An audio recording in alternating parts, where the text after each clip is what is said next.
नमस्कार दोस्तों, मैं हूं शुभम अग्रवाल। दोस्तों, बीच युद्ध में अरब मुल्कों ने छोड़ा साथ। अब ये अरब मुल्कों ने किसका साथ छोड़ा और ये अमेरिका को कंगाल करने के लिए किस तरह से तैयार हो गए हैं। आपको पता है कि इजराइल और ईरान का युद्ध हो रहा है और इजराइल ईरान का युद्ध तीसरे विश्व युद्ध की तरफ जाना चाहता है या जा रहा है या जाता हुआ प्रतीत हो रहा है। लेकिन यहां पर 7वां दिन युद्ध का है और कोई भी यानी कि इजराइल, अमेरिका और ईरान कोई भी युद्ध को खत्म नहीं करना चाहता। अमेरिका तो कह रहा है कि हम फॉरएवर तक आगे तक युद्ध लड़ सकते हैं और लड़ने के लिए तैयार है। अब इसमें दोस्तों जो दूसरे देश हैं यानी कि गल्फ कंट्रीज हैं जैसे कि सऊदी अरब, कुवैत, यूएई और कतर, ये इस बात पर विचार कर रहे हैं कि वो अमेरिका को छोड़ दें। यानी कि अमेरिका को करोड़पति, अमेरिका को अरबपति बनाने वाले कौन देश हैं? वो ये देश हैं जो कि अब आपस में परेशान हो रहे हैं ईरान की जंग से, ईरान और अमेरिका की जंग से।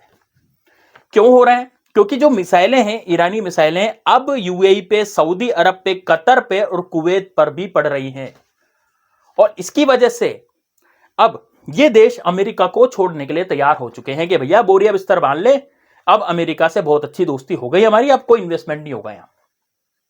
अब आप सोचिए कि जो अमेरिका, जहां पर इनका इन्वेस्टमेंट था यानी कि सऊदी अरब, देखिए छोटा मोटा इन्वेस्टमेंट नहीं था इनका।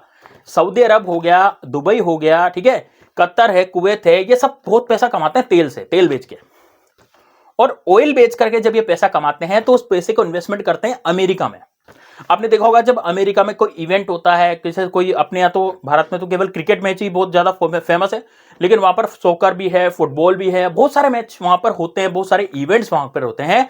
तो उस इवेंट में भी अमेरिका के अंदर जो इवेंट्स होते हैं वहां पर ये जो मैं जिनके नाम ले रहा हूं आपको, सऊदी अरब, यूएई, कुवैत, कतर, ये वहां पर इन्वेस्टमेंट करते हैं।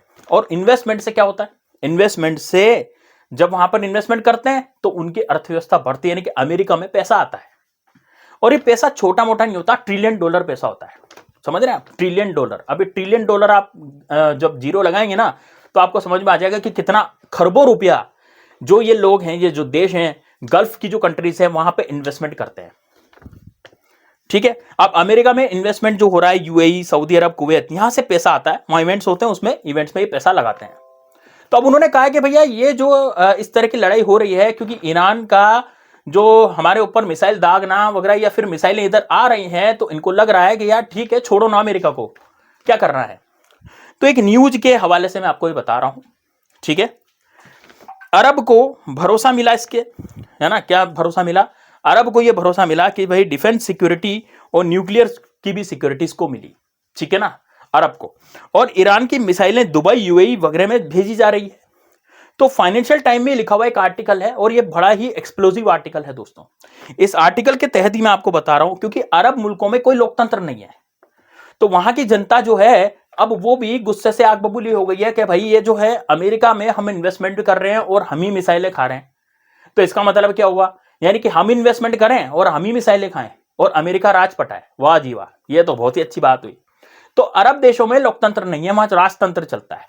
राजतंत्र के तहत क्या होता है, जनता अभी जो है ज्यादा गुस्से में नहीं है, लेकिन हाँ आने वाले देशों में, क्योंकि 7 दिन हो गए, 7वां दिन है, अमेरिका युद्ध के लिए तैयार है और पूरा तैयार रहेगा कि हम आज तक भी युद्ध लड़ते रहेंगे। हो सकता है न्यूक्लियर अटैक भी करा दे इधर उधर। तो यहां पर जो अरब कंट्रीज हैं और वहां पर लोकतंत्र नहीं है, तो वहां जनता जो है वो भी गुस्से में आग बबूली हो जाए, ठीक है। लोकतंत्र में तो क्या होता है, हमारे जैसे भारत में भी लोकतंत्र, तो उसमें पब्लिक की जीत होती है, पब्लिक नेता को हटा देती है और दूसरा नेता बैठा देती है। तो यहां पर तो यही होता है, ठीक है ना, चुनाव हो जाते हैं, मध्यावधि चुनाव हो जाते हैं और जो भी बैठा हुआ है वो यदि तानाशाही कर रहा है तो उसको हटा देते हैं, दूसरा लेते हैं। लेकिन वहां नहीं हो सकता, अभी अरब कंट्रीज में ऐसा नहीं होता, वहां पे अभी भी राजशाही परिवार या राजसी ठाट बात तो राजसी लोग चलते हैं, राजतंत्र वहां पर पूरा चलता है। इस कारण से अब इन मुल्कों को इस बात का डर है कि भाई इस अरब स्प्रिंग शुरू नहीं हो जाए। अरब स्प्रिंग का मतलब, अरब स्प्रिंग का मतलब यह हुआ कि वहां के जो लोग हैं वो बगावत शुरू नहीं करते उन राष्ट्र परिवारों के खिलाफ, है ना, जैसे दुबई का शेख हो गए, है ना, अब कुवैत का भी कोई शेख होगा, वहां की भी एक सरकार है। तो इस तरीके से वहां पर उनके खिलाफ विरोध प्रदर्शन इकट्ठे नहीं हो जाए, उनकी गृह युद्ध उनके कंट्री में नहीं हो जाए। तो अब ये सभी अरब मुल्क मिसाइलें नहीं दाग रहे ईरान पर। अब देखिए देखिए ये भी एक चीज है, कि आप देखिए ईरान मिसाइलें दाग रहा है, किस पर दाग रहा है भाई? यूएई पर, अरब पर, कुवैत पर, ठीक है ना, सऊदी अरब पर, कतर पर, ये सब मिसाइलें दाग रहा है। लेकिन जो मिसाइलें हैं अरब मुल्क पर नहीं दाग, अरब मुल्क मिसाइलें नहीं दाग रहे, किस में नहीं दाग रहे? ईरान पर, मतलब रिटेलिएट नहीं कर रहे। ईरान दाग रहा है, कोई बात नहीं, अभी आबू धाबी में गिरी, इधर से ये अपने दुबई में गिरी, लेकिन दुबई ने कभी मिसाइल नहीं गिराई, किस पर? ईरान पर। तो ये भी एक चीज है। तो भाई ईरान पर नहीं गिराई, तो अब अरब मुल्कों की पूरी पॉलिटिक्स जो है वो खत्म हो जाएगी यदि ऐसा हो चलता रहा तो। ठीक है, अब तेल भी खत्म हो गया, यानी कि कहने का मतलब क्या हुआ? स्ट्रेट ऑफ हॉर्मुज जो है वो एक खाड़ी है, ओमान की खाड़ी के, वहां पे एक छोटा सा संकरा सा रास्ता है, और वहां पर मतलब एक सुई जैसा रास्ता छोटा सा, वहां पर हमारे भारत में भी, दुनिया का भी और अपने भारत का भी 20% जो है तेल वहीं से सप्लाई होता है। यदि वो रास्ता बंद हो जाए ना तो तेल की सप्लाई रुक जाएगी, ये समझ लीजिए। आप सोचिए, एक ही रास्ता है दुनिया में जो पश्चिमी देशों को, अरब कंट्रीज को इधर से जोड़ता पूर्वी देशों से। सोचिए आप, तो चाइना का, रशिया का, सबका तेल कहां से जाता है? वो गल्फ ऑफ ओमान से, यानी कि स्ट्रेट ऑफ हॉर्मुज से जाता है। ठीक है, तो दुनिया की 20% सप्लाई जो है को ईरान जो है वो बंधक बना लिया। क्यों? ईरान ने रोक दिया यार, है ना, straight of Hormuz. Straight of Hormuz रोका तो जो ट्रंप जो कहते थे ना कि ईरान के समंदर को, तो ईरान की नेवी को तो हम समंदर में दफन कर देंगे, और ये है वो है, तो उनके ईगो का जवाब देने के लिए शायद ऐसा किया गया। ईरान ने सारी दुनिया को सुलझा दिया, दुनिया को बता दिया कि भैया दुनिया में जो कारोबार हो रहा है ना उसकी नस हम दबा सकते हैं, ऐसा ईरान ने कहा। और क्योंकि उनके पास से वो सकरा रास्ता जाता है जिसे अब स्ट्रेट ऑफ हॉर्मुज कहते हैं, तो उसकी धमकी अब ईरान दुनिया को दे रहा है। अब स्ट्रेट ऑफ हॉर्मुज किस किस के लिए खुला है? देखिए, चीन के लिए खुला है क्योंकि उसका दोस्त है, रशिया के लिए खुला है, उसका दोस्त है, इंडिया के लिए भी बात साफ नहीं है, अभी तक तो खुला है, लेकिन क्या पता आगे खुला नहीं हो। इसके लिए भी मैं एक वीडियो जारी करूंगा, एक वीडियो बनाऊंगा जिसमें आपको पूरी नॉलेज मिलेगी कि वास्तव में बेसिकली हो क्या रहा है। ठीक है ना, लेकिन अभी इस बात पे देखते हैं कि भाई क्या दिक्कत है। स्ट्रेट ऑफ हॉर्मुज को क्या भारत के लिए भी बंद किया गया है, या सिर्फ रूस चीन के लिए ही खोला गया है और केवल सभी और बाकी सभी देशों के लिए बंद कर दिया? हाँ, ये तो कंफर्म है कि अमेरिका के लिए और लंदन के लिए, यानी कि यूके के लिए तो ये बिल्कुल बंद है, स्ट्रेट ऑफ हॉर्मुज बिल्कुल बंद है। तो वहां पर भी क्या होगा? वहां पर भी जेब पर भारी पड़ेगा, क्योंकि जो एलपीजी होती है, जो हम गैस की बात करते हैं, सिलेंडर वाली गैस जो होती है, वो वाली गैस भी वहीं से जाती है 80% यूके में, और वो उसी खाड़ी से होके जाती है जिसकी मैं बात कर रहा हूं। तो अब जब वो भी बंद हो जाएगी तो वहां पर यूके की जनता जो है वो भी त्रस्त हो जाएगी।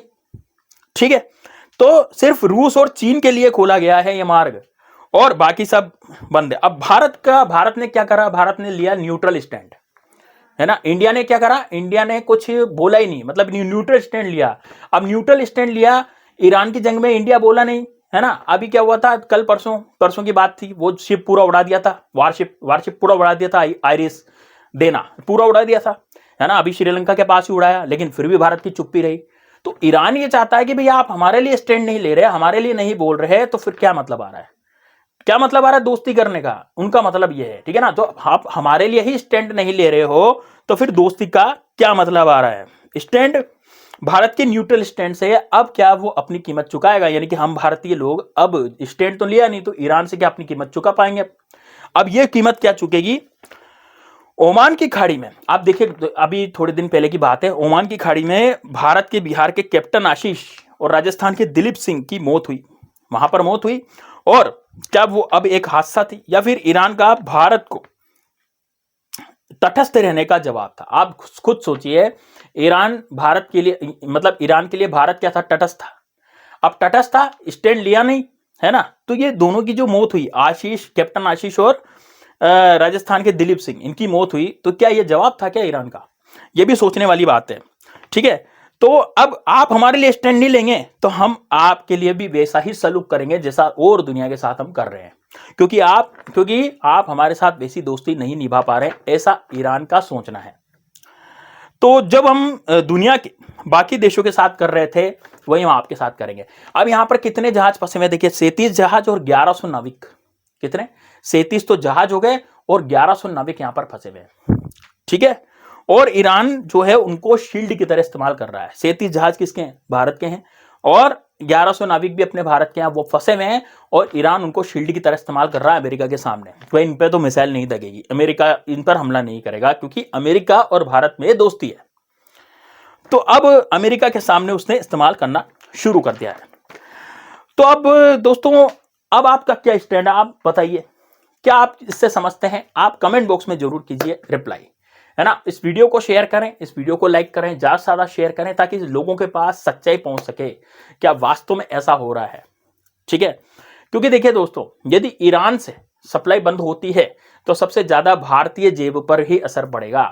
80% प्राकृतिक गैस हम लेते हैं, यानी कि 80% गैस हम यहां पर लेते हैं, और दोस्तों 40 से 60% जो है तेल ईरान से ही, ईरान के उस रास्ते से ही हमारे पास आता है। यदि रास्ता चेंज हो जाता है, मान लीजिए रास्ता इधर से हो जाता है नीचे से, यानी कि पूरे अफ्रीका का चक्कर लगा करके यदि आता है, तो 50% महंगा जो है वो तेल बिकेगा और 50% महंगी गैस बिकेगी। खर्चा लगा ना भाई, उधर से आए तो, क्योंकि वो एकमात्र रास्ता है जो बिल्कुल शॉर्टकट है, और शॉर्टकट रास्ता जो है ना, वो ही हमारे भारत में सस्ते तेल की सप्लाई करता था और सस्ती गैस की सप्लाई करता था। अब ये चाइना के लिए और रशिया के लिए तो खुला है। तो क्या कहते हैं आप, क्या स्टैंड लेना चाहिए भारत को या फिर नहीं लेना चाहिए, है ना। आपकी राय कमेंट बॉक्स में आप जरूर लिखिए। ज्यादा से ज्यादा वीडियो को शेयर कीजिए, चैनल पे नए हैं तो चैनल को सब्सक्राइब कीजिए, और ज्यादा से ज्यादा लोगों के साथ व्हाट्सएप ग्रुप पर इसको डाल दीजिए दोस्तों। तो दोस्तों, मिलते हैं नेक्स्ट वीडियो में, तब तक के लिए जय हिंद, जय भारत।